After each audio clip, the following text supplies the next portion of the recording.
عندي تعليق بسيط كده على شتيمه مروان حمدي لجمهور الاهلي بعد ماتش بيراميدز. انت شتمت جمهور بيبقى موجود تقريبا في كل حته في مصر. انت هتطلع هتصحى من النوم هتلاقيهم تحت بيتك، هتنزل السوبر ماركت هتلاقيه تحت بيتك، هتروح المول هتلاقيه في المول، في كل حته هتلاقي اهلاويه، تمام؟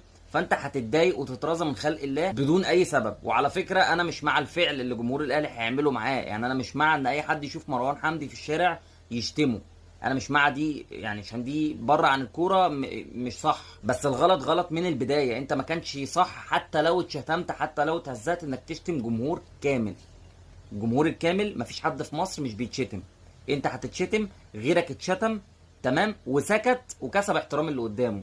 ده جمهور كبير جدا، في اللي بيفهم وفي اللي ما بيفهمش. وخلي بالك اللي ما بيفهمش كتير، تمام، واللي بيفهم برضو كتير، والزيطه بتبقى اكتر. في الاخر انت اللي هتتاذي. فانت لو اتشتمت ما تردش، هتلاقي اللي يدافع عنك مننا.